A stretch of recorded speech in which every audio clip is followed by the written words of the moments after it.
रामू बहुत गरीब था, पर उसके हाथों में जादू था।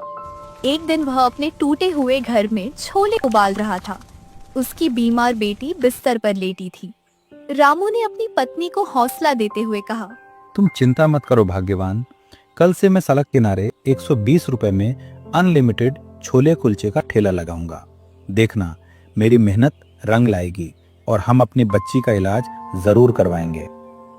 अगले दिन सुबह सुबह रामू ने सड़क किनारे एक बरगद के पेड़ के नीचे अपना नया ठेला लगा लिया।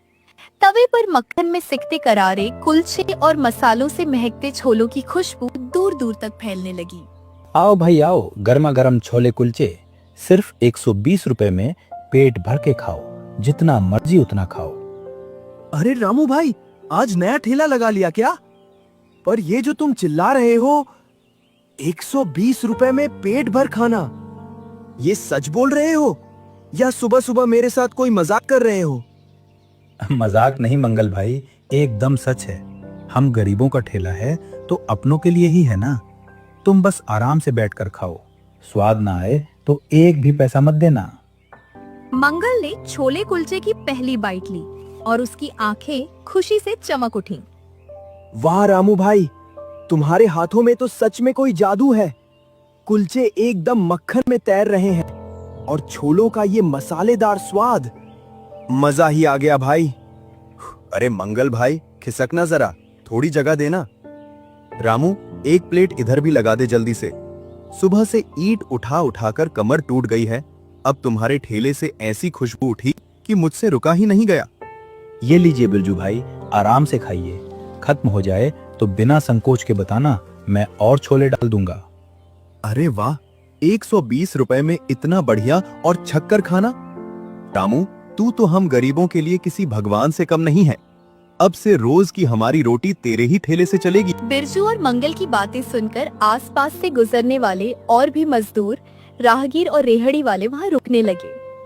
देखते ही देखते रामू के छोले कुलचे के ठेले पर लोगों की एक लंबी लाइन लग गई। रामू के चेहरे पर एक सुकून भरी मुस्कान थी। रामू के ठेले के ठीक सामने सेठ धनीराम का एक बहुत बड़ा चमकता हुआ और महंगा ढाबा था। धनीराम अपने गल्ले पर बैठा मक्खियां मार रहा था।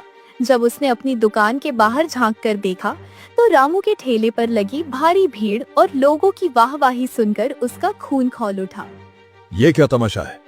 मेरे इतने महंगे एसी वाले ढाबे में एक भी ग्राहक नहीं और इस सड़क छाप भिखारी के पास लाइन लगी है। इसकी इतनी हिम्मत कि मेरी दुकान के सामने ही अपना कबाड़ लगा लिया। रुको, अभी बताता हूं इसे। ऐ 2 कौड़ी के ठेले वाले, ये क्या नाटक लगा रखा है तूने यहाँ? मेरी इतनी बड़ी दुकान के सामने अपना कबाड़ लगाकर मेरा ही धंधा चौपट करने चला है। अरे नहीं नहीं सेठ जी, मेरा ऐसा कोई इरादा नहीं है। मैं तो बस गरीब मजदूरों को सस्ता खाना खिला रहा हूँ। आपके ढाबे में तो बड़ी गाड़ियों वाले और अमीर लोग जाते हैं। मेरे इन छोले कुलचों से आपका क्या नुकसान होगा? तू मुझे सिखाएगा कि मेरा नुकसान कैसे होता है? ये जो तेरे पास सड़क छाप लोगों की भीड़ लगी है ना, इससे मेरे ढाबे का नाम खराब हो रहा है। मेरी पार्किंग घिर रही है। कान खोलकर सुन ले, कल से यहां तेरा ये ठेला दिखना नहीं चाहिए। अगर कल तू यहां दिखा तो तेरी दोनों टांगे तोड़कर तेरे हाथ में दे दूंगा और ये सारा सामान नाली में फेंक दूंगा। मालिक, ऐसा मत कहिए, मुझ गरीब पर रहम खाइए। मेरी छोटी सी बेटी घर पर बहुत बीमार पड़ी है।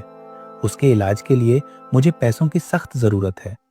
मुझे बस 2 वक्त की रोटी और अपनी बच्ची की दवा कमाने दीजिए। मैंने आपका कुछ नहीं बिगाड़ा है सेठ जी। धनीराम गुस्से से पैर पटकता हुआ वापस अपने ढाबे में चला गया। रामू का दिल बैठ गया था और वह सहम गया था, लेकिन ठेले पर खड़े मंगल और बिरजू जैसे ग्राहकों ने उसे हिम्मत दी। रामू ने ऊपर वाले का नाम लिया, अपने आंसू पोंछे और फिर से लोगों को खाना खिलाने में लग गया। रामू का बढ़ता धंधा देखकर धनीराम बौखला गया था। रात के घुप अंधेरे में वह अपने गुंडों के साथ रामू के ठेले के पास पहुंचा। इस भिखारी ने मेरी नाक में दम कर दिया है। तोड़ दो इसका सारा कबाड़, एक भी पतीला साबुत नहीं बचना चाहिए और सारा राशन नाली में बहा दो। आज इसका ठेला ही नहीं रहेगा तो कल से ये अपनी मनहूस शक्ल भी नहीं दिखाएगा। मेरी दुकान के सामने मुझसे ही पंगा, इसे तो मैं सड़क पर ला दूंगा। अगली सुबह रामू अपना चकनाचूर ठेला और सड़क पर बिखरा राशन देखकर जमीन पर बैठ गया और फूट फूट कर रोने लगा। हे भगवान, ये क्या कर दिया? मैंने तो किसी का बुरा नहीं चाहा था, फिर मेरे साथ ही इतना बड़ा अन्याय क्यों? अब मेरी बीमार बच्ची का इलाज कैसे होगा? कल डॉक्टर को पैसे देने थे। मेरी तो सारी जमा पूंजी, मेरी मेहनत सब इस मिट्टी में मिल गई। मैं तो कहीं का नहीं रहा मालिक, मेरी तो दुनिया ही लुट गई। रामू को इस तरह रोता देख रोज वहाँ खाने वाले मजदूर मंगल, बिरजू काका और कॉलेज का लड़का राहुल दौड़ कर आए। अरे रामू भाई, ये जुल्म किसने किया तुम्हारे साथ? ये कैसा खौफनाक मंजर है। तुम ऐसे सड़क पर बैठकर रो मत मेरे भाई, उठो यहाँ से। अगर तुम ही ऐसे हिम्मत हार जाओगे तो घर पर उस मासूम बिटिया का इलाज कैसे होगा? हम तुम्हारे साथ खड़े हैं, घबराओ मत। मंगल सही कह रहे हैं अंकल, आप रोइए मत। हमें अच्छे से पता है कि ये घटिया और नीच काम उसी सामने वाले ढाबे वाले सेठ धनीराम का ही है। उसे आपकी तरक्की देखी नहीं जा रही, पर आप खुद को अकेला मत समझिए। हम सब आपके साथ हैं और उस घमंडी सेठ को तो हम बाद में देखेंगे। बिल्कुल सही कहा बेटा। रामू, तूने हमें हमेशा इतने प्यार से अपने हाथों से भर पेट खाना खिलाया है। तूने कभी हमें गरीब मजदूर समझकर दुत्कारा नहीं। ये ले मेरी आज की पूरी दिहाड़ी। आज मेरा परिवार रूखी रोटी खाकर सो लेगा, पर तेरा ठेला आज के आज ही दोबारा लगेगा। हम ऐसा अन्याय नहीं होने देंगे। हाँ अंकल, और ये लीजिए हम सब दोस्तों की पूरे महीने की पॉकेट मनी। हम सब मिलकर अभी बाजार जाते हैं, सारा नया सामान और बर्तन लेकर आते हैं। आप बस हमें बताइए क्या क्या लाना है। सबने मिलकर पैसे जोड़े, नया सामान लाए और कुछ ही घंटों में रामू का ठेला फिर से एकदम नया कर दिया। रामू की आंखों में अब दुख के नहीं, खुशी और अपनेपन के आंसू थे। अगले दिन दोपहर के समय जब रामू के ठेले पर थोड़ी भीड़ कम हुई, धनीराम ने अपने नौकर रामदीन को पास बुलाया। रामदीन इधर आ, ये ले एक पुड़िया। इसमें सड़क की गंदी मिट्टी और बारीक कंकर हैं। जा चुपके से उस भिखारी रामू के छोले वाले पतीले में से मिला दे। जब लोगों के दांत के नीचे कंकड़ आएंगे तो उसका सारा धंधा और नाम एक झटके में मिट्टी में मिल जाएगा। फिर देखता हूं कौन जाता है उसके पास। लेकिन मालिक, ये तो पाप है, किसी गरीब का पेट मारना और अन्न में मिट्टी मिलाना। ऊपर वाला क्या कहेगा? मुझे डर लग रहा है सेठ जी। तू मुझे धर्म कर्म सिखाएगा? जो कहा है वो कर, वरना आज ही तुझे काम से निकाल दूंगा और महीने भर की पगार भी नहीं दूंगा। जा चुपचाप अपना काम कर। बेबस रामदीन मिट्टी की पुड़िया लेकर रामू के ठेले की तरफ चल दिया। वह भीड़ के पीछे छुपकर पतीले के पास पहुंचने की कोशिश करने लगा।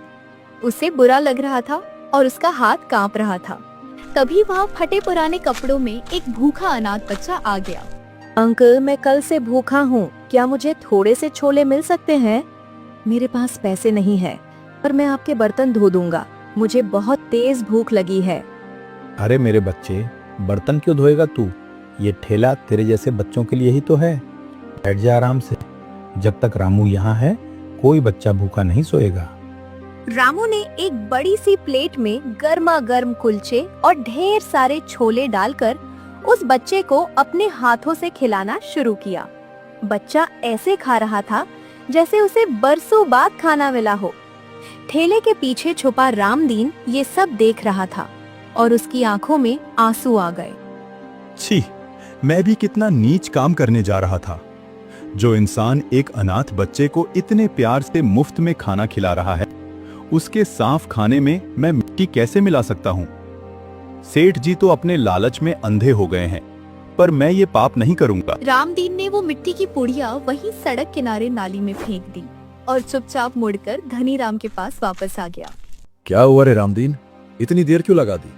कर दिया ना उस भिखारी का काम तमाम, या वहां खड़े होकर उसके मुफ्त के छोले कुलचे सूंघ रहा था? अब बस कल सुबह का इंतजार है। जब लोगों के दांतों के नीचे कंकर और गंदी मिट्टी आएगी ना, तब देखना कैसे लोग उसी का पतीला उसके सिर पर दे मारेंगे। रोता हुआ भागेगा यहां से और फिर कभी सड़क पर अपना कबाड़ लगाने की हिम्मत नहीं करेगा।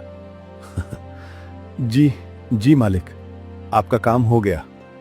मैंने वो पूरी की पूरी पुरिया छोलों के बड़े वाले पतीले में पलट दी है और एकदम नीचे तक चमचा चलाकर मिला भी दिया। आप बिल्कुल बेफिक्र रहिए सेठ जी, वहां इतनी भीड़ थी कि किसी ने मेरी तरफ ध्यान तक नहीं दिया। कल सुबह देखना, वो रामू पक्का बर्बाद हो जाएगा। उसका सारा खेल खत्म ही समझो। धनीराम अपनी इस घटिया चाल पर खुश हो रहा था, जबकि उसे नहीं पता था कि रामू की अच्छाई ने उसकी साजिश को नाकाम कर दिया है। रामू का ठेला फिर से सजता देख धनीराम पागल हो गया।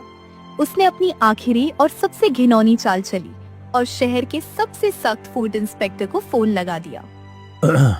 हेलो इंस्पेक्टर साहब, मैं धनीराम ढाबे वाला बोल रहा हूँ। साहब, मेरे ढाबे के सामने एक भिखारी सड़क पर सड़ा हुआ और जानवरों का मांस मिलाकर छोले कुलचे बेच रहा है। लोग बीमार पड़ रहे हैं। आप तुरंत आकर इसे जेल में डालिए, वरना शहर में बीमारी फैल जाएगी। कुछ ही देर में पुलिस और इंस्पेक्टर की गाड़ी सायरन बजाते हुए सीधे रामू के ठेले पर आकर रुकी। भीड़ घबराकर पीछे हट गई। धनीराम अपने ढाबे से खड़े होकर मजे से हंस रहा था। बंद करो ये सब, कोई अपनी जगह से नहीं हिलेगा। ओए ठेले वाले, तेरा ही नाम रामू है? जी साहब, मेरा ही नाम रामू है। क्या बात हो गई साहब? मैंने कोई गलती कर दी क्या? गलती नहीं, तूने जुर्म किया है। तेरी शिकायत आई है कि तू लोगों को बासी और कुत्तों का सड़ा हुआ मांस खिला रहा है। आज तेरा खाना लैब में चेक होगा। अगर तेरे इस पतीले में कुछ भी गड़बड़ निकली तो अभी तेरा ये ठेला सील करूंगा और तुझे सीधा जेल की चक्की पीसने भेजूंगा। बिल्कुल सही इंस्पेक्टर साहब, इस सड़क छाप ने तो पूरे मोहल्ले की हवा में जहर घोल दिया है। हम जैसे शरीफ दुकानदारों का नाम भी खराब कर रहा है। इसे तो हथकड़ी लगा कर ले जाइए साहब। नहीं साहब, भगवान के लिए ऐसा मत कहिए। ये बिल्कुल झूठ है। मैं तो गरीब आदमी हूँ। मेहनत मजदूरी करके अपनी बीमार बच्ची के इलाज के लिए 2 पैसे जोड़ रहा हूँ। मैं किसी के खाने में जहर कैसे मिला सकता हूँ? आप खुद मेरा खाना चेक कर लीजिए साहब, ये एकदम साफ और शुद्ध है। तेरी ये झूठी कहानियां मैं थाने में सुनूंगा, जब तक मैं इसका पतीला चेक नहीं कर लेता। उसने पतीले का ढक्कन हटाया, उसे ध्यान से सूंघा और फिर 1 चम्मच भरकर छोले अपने मुंह में रख ली। पूरे ठेले के पास एकदम सन्नाटा छा गया। रामू की सांसें अटक गईं और धनीराम अपनी जीत का इंतजार करने लगा। अरे वाह, क्या बात है रामू, मैंने अपनी इतने सालों की नौकरी में आज तक इतना स्वादिष्ट, ताजा और शुद्ध खाना कभी नहीं खाया। तेरे इन छोलों में सिर्फ मसालों का नहीं, बल्कि तेरी ईमानदारी और मेहनत का स्वाद आ रहा है। भगवान आपका भला करे साहब। मैंने आपसे पहले ही कहा था ना, मैं गरीब जरूर हूँ पर बेईमान नहीं। मैं अपनी बीमार बच्ची की कसम खाकर कहता हूँ, मैं कभी चंद पैसों के लिए किसी के भरोसे के साथ धोखा नहीं करूंगा साहब। और तू धनीराम, तूने पुलिस को झूठी शिकायत करके हमारा कीमती समय बर्बाद किया है। सिर्फ अपनी जलन और लालच में आकर तू एक गरीब और ईमानदार आदमी की रोजी रोटी छीनना चाहता था। तेरी नीयत में ही खोट है। मुझे तो अब तेरे ही ढाबे पर शक हो रहा है। सिपाही, इस घमंडी सेठ को पकड़ो और इसके पूरे ढाबे की चप्पे चप्पे की तलाशी लो। मुझे इसके किचन में कुछ तो बहुत बड़ी गड़बड़ लग रही है।